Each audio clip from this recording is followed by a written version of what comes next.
क्योंकि गुरुजनों को मारकर भी इस लोक में रुधिर से सने हुए अर्थ और काम रूप भोगों को ही तो भोगूंगा। इसमें अर्जुन ने ये भाव दिखलाया है कि गुरुजनों को मारना सर्वथा अनुचित है। उनको मारकर भी क्या मिलेगा, ना तो मुक्ति मिलेगी और ना ही धर्म की सिद्धि होगी। केवल इस लोक में अर्थ और काम रूप तुच्छ भोग ही तो मिलेगा, जिनका मूल्य इन गुरुजनों के जीवन के सामने कुछ भी नहीं है। हत्या के फलस्वरूप मेरे हाथ उनके रक्त से सने हुए ही होंगे। इसलिए ऐसे भोगों को प्राप्त करने के लिए गुरुजनों का वध करना कदापि उचित नहीं है। हम ये भी नहीं जानते कि हमारे लिए युद्ध करना और न करना इन दोनों में से कौन सा श्रेष्ठ है, अथवा ये भी नहीं जानते कि उन्हें हम जीतेंगे या हमको वे जीतेंगे। और जिनको मारकर हम जीना भी नहीं चाहते, वे ही हमारे आत्मीय धृतराष्ट्र के पुत्र हमारे मुकाबले में खड़े हैं। इसलिए मैं आपसे पूछता हूँ कि जो साधन निश्चित कल्याणकारक हो वह मेरे लिए कहिए, क्योंकि मैं आपका शिष्य हूँ। इसलिए मुझको शिक्षा दीजिए। क्योंकि भूमि में निष्कंटक धन धान्य संपन्न राज्य को और देवताओं के स्वामी पने को प्राप्त होकर भी मैं उस उपाय को नहीं देखता हूँ जो मेरी इंद्रियों के सुखाने वाले शोक को दूर कर सके। इसमें अर्जुन ने ये भाव दिखलाया है कि युद्ध में विजय पा लेने पर ज्यादा से ज्यादा मैं इस पृथ्वी पर राज्य प्राप्त कर लूंगा, परंतु यदि मुझे देवताओं का आधिपत्य भी मिल जाए तो भी वह मेरे इंद्रियों को सुखा देने वाले शोक को दूर करने में समर्थ नहीं है। इसलिए मुझे कोई ऐसा उपाय बताएं जो मेरी इंद्रियों को सुखाने वाली शोक को दूर करके मुझे सदा के लिए सुखी बना दे। संजय धृतराष्ट्र से कहते हैं, हे राजन, निद्रा को जीतने वाले अर्जुन अंतर्यामी श्री कृष्ण महाराज के प्रति इस प्रकार कहकर फिर श्री गोविंद भगवान से कहकर कि युद्ध नहीं करूंगा और चुप हो गए। हे भरतवंशी धृतराष्ट्र, अंतर्यामी श्री कृष्ण महाराज दोनों सेनाओं के बीच में शोक करते हुए उस अर्जुन को हंसते हुए यह वचन बोले। श्री भगवान बोले, हे अर्जुन, तू न शोक करने योग्य मनुष्यों के लिए शोक करता है और पंडितों जैसे वचनों को कहता है, परंतु जिनके प्राण चले गए हैं उनके लिए और जिनके प्राण अभी नहीं गए हैं उनके लिए भी ज्ञानी जन शोक नहीं करते। न तो ऐसा ही है कि मैं किसी काल में नहीं था, तू नहीं था, अथवा ये राजा लोग नहीं थे, और न ऐसा ही है कि इससे आगे हम सब नहीं रहेंगे। जिस प्रकार जीवात्मा की इस देह में बालकपन, जवानी और वृद्धावस्था होती है, वैसे ही मरने के बाद नए शरीर की प्राप्ति होती है। उस विषय में धीर पुरुष मोहित नहीं होता। इसमें श्री भगवान के कहने का भाव है कि जिस प्रकार बालकपन, जवानी और बुढ़ापा ये अवस्थाएं आत्मा की नहीं होती है, स्थूल शरीर की होती है और आत्मा में उनका आरोप किया जाता है, ठीक उसी प्रकार एक शरीर से दूसरे शरीर में आना जाना भी वास्तव में आत्मा का नहीं होता, सूक्ष्म शरीर का ही होता है और उसका आरोप आत्मा में किया जाता है। इसलिए इस तत्व को नहीं जानने वाले अज्ञानी जन ही मरने वाले का शोक करते हैं। धीर पुरुष ऐसा नहीं करते, क्योंकि उनकी दृष्टि में आत्मा का शरीर से कोई संबंध नहीं है, इसलिए तुम्हारा शोक करना उचित नहीं है। हे कुंती पुत्र, सर्दी, गर्मी और सुख दुख को देने वाले इंद्रिय और विषयों के संयोग तो उत्पत्ति विनाशशील और अनित्य है, इसलिए हे भारत तू उनको सहन कर। इसमें श्री भगवान के कहने का भाव है कि सर्दी, गर्मी, सुख दुख ये सब इंद्रियों के विकार हैं, इसलिए उसे क्षण भंगुर और अनित्य समझ और शोक मत कर। क्योंकि हे पुरुष श्रेष्ठ, दुख सुख को समान समझने वाले जिस धीर पुरुष को ये इंद्रिय और विषयों के संयोग व्याकुल नहीं करते, वह मोक्ष के योग्य होता है। दोस्तों, हमारे जीवन में भी दुख आने पर हम दुखी हो जाते हैं, जबकि ज्ञानी पुरुष जानता है कि अगर दुख घर में प्रवेश किया है तो सुख भी जरूर दरवाजे पर ही खड़ा होगा। इसलिए जो मनुष्य किसी भी विषम परिस्थिति से व्याकुल नहीं होता, वैसा ज्ञानी मनुष्य परमात्मा की प्राप्ति का पात्र बन जाता है। असत वस्तु की सत्ता नहीं है और सत का अभाव नहीं है, इस प्रकार इन दोनों का ही तत्वज्ञानी पुरुषों द्वारा देखा गया है। इसमें भगवान श्री कृष्ण का भाव है कि असत अर्थात शरीर इंद्रिय की कोई सत्ता यानी भाव नहीं है, इसलिए अपने स्वजनों के शरीर की नाश की आशंका से शोक करना अनुचित है। सत का भाव यहाँ परमात्मा से है। परमात्मा सर्वव्यापी है, अखंड और निर्विकार है, इसलिए यदि तुम आत्म रूप से अपने स्वजनों के नाश की आशंका करके शोक करते हो तो भी तुम्हारा शोक करना उचित नहीं है। नाश रहित तो तू उसको जान जिससे ये संपूर्ण जगत दृश्य वर्ग व्याप्त है। इस अविनाशी का विनाश करने में कोई भी समर्थ नहीं है। श्री भगवान कहते हैं परमात्मा का कोई भी नाश नहीं कर सकता, इसीलिए परमात्मा ही सत है। उस नाश रहित अप्रमेय नित्य स्वरूप जीवात्मा के ये सब शरीर नाशवान कहे गए हैं। इसलिए हे भारतवंशी अर्जुन, तू युद्ध कर। यहाँ श्री कृष्ण का भाव है कि जब ये बात सिद्ध हो चुकी है कि शरीर नाशवान है, उनका नाश अनिवार्य है और आत्मा नित्य है, उसका कभी नाश नहीं होता, तो युद्ध करने में शोक का कोई कारण ही नहीं है।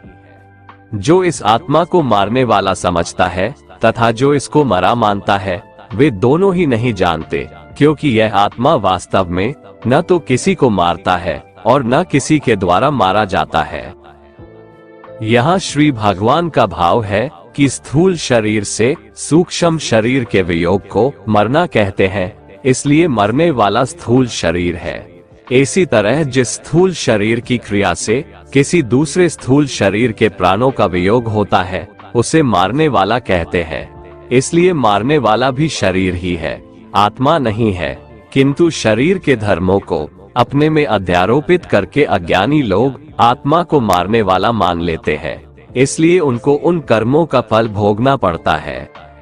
यह आत्मा किसी काल में भी न तो जन्मता है और न मरता ही है, तथा न यह उत्पन्न होकर फिर होने वाला ही है, क्योंकि यह अजन्मा, नित्य, सनातन और पुरातन है। शरीर के मारे जाने पर भी यह नहीं मारा जाता। हे पृथापुत्र अर्जुन, जो पुरुष इस आत्मा को नाश रहित, नित्य, अजन्मा और अव्यय जानता है, वह पुरुष कैसे किसको मरवाता है और कैसे किसको मारता है। यहाँ श्री भगवान का भाव है कि स्थूल शरीर द्वारा किसी को मारना या मरवाना ये आत्मा का काम नहीं है, इसलिए किसी के लिए भी किसी प्रकार का शोक करना उचित नहीं है। जैसे मनुष्य पुराने वस्त्रों को त्याग कर दूसरे नए वस्त्रों को ग्रहण करता है, वैसे ही जीवात्मा पुराने शरीरों को त्याग कर दूसरे नए शरीरों को प्राप्त होता है। इस आत्मा को शस्त्र नहीं काट सकते, इसको आग नहीं जला सकती, इसको जल गीला नहीं कर सकता और वायु इसे सुखा नहीं सकती है। यह आत्मा नित्य, सर्वव्यापी, अचल, स्थिर रहने वाला और सनातन है। यह आत्मा अव्यक्त है, अर्थात आत्मा किसी भी इंद्रिय के द्वारा जाना नहीं जा सकता है। यह आत्मा अचिंत्य है, अर्थात आत्मा मन का भी विषय नहीं है। यह आत्मा विकार रहित कहा जाता है। इसलिए हे अर्जुन, इस आत्मा को उपर्युक्त प्रकार से जानकर तू शोक करने योग्य नहीं है, अर्थात तुझे शोक करना उचित नहीं है। किंतु यदि तू इस आत्मा को सदा जन्म लेने वाला तथा सदा मरने वाला मानता है, तो भी हे महाबाहो, तू इस प्रकार शोक करने के योग्य नहीं है। क्योंकि इस मान्यता के अनुसार जन्मे हुए की मृत्यु निश्चित है और मरे हुए का जन्म निश्चित है, इससे भी इस बिना उपाय वाले विषय में तू शोक करने के योग्य नहीं है। हे अर्जुन, संपूर्ण प्राणी जन्म से पहले अप्रकट थे और मरने के बाद भी अप्रकट हो जाने वाले हैं, केवल बीच में ही प्रकट है। फिर ऐसी स्थिति में क्या शोक करना है? कोई एक महापुरुष ही इस आत्मा को आश्चर्य की भांति देखता है, वैसा ही दूसरा कोई महापुरुष ही इसके तत्व का आश्चर्य की भांति वर्णन करता है, तथा दूसरा कोई अधिकारी पुरुष ही इसे आश्चर्य की भांति सुनता है, और कोई तो सुनकर भी इसको नहीं जानता। यहाँ श्री भगवान का भाव है कि आत्मा आश्चर्यमय है, इसलिए उसे देखने वाला संसार में कोई विरला ही होता है और वह उसे आश्चर्य की भांति देखता है। जो महापुरुष परमात्मा को जानने वाले हैं, जो संपूर्ण वेदों और शास्त्रों के ज्ञाता हैं, वे ही आत्मा का वर्णन कर सकते हैं, और उनका वर्णन करना भी आश्चर्य की भांति होता है। इस आत्मा के वर्णन को सुनने वाला सदाचारी आस्तिक पुरुष भी कोई विरला होता है, और उसका सुनना भी आश्चर्य की भांति होता है।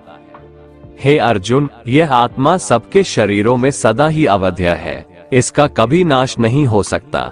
इस कारण संपूर्ण प्राणियों के लिए तू शोक करने के योग्य नहीं है, तथा अपने धर्म को देखकर भी तू शोक करने के योग्य नहीं है, अर्थात तुझे भय नहीं करना चाहिए, क्योंकि क्षत्रिय के लिए धर्मयुक्त युद्ध से बढ़कर दूसरा कोई कल्याणकारी कर्तव्य नहीं है। हे पार्थ, अपने आप प्राप्त हुए और खुले हुए स्वर्ग के द्वार रूपी इस प्रकार के युद्ध को भाग्यवान क्षत्रिय लोग ही पाते हैं। किंतु यदि तू इस धर्मयुक्त युद्ध को नहीं करेगा तो स्वधर्म और कीर्ति को खोकर पाप को प्राप्त होगा, तथा सब लोग अनंत काल तक तेरी अपकीर्ति की चर्चा करेंगे, और माननीय पुरुष के लिए अपकीर्ति मरण से भी बढ़कर है। और जिनकी दृष्टि में तू पहले बहुत सम्मानित होकर अब लघुता को प्राप्त होगा, वे महारथी लोग तुझे भय के कारण युद्ध से हटा हुआ मानकर तुम्हें डरपोक समझेंगे।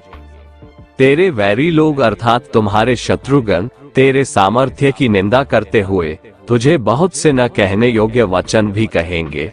उससे अधिक दुख और क्या होगा?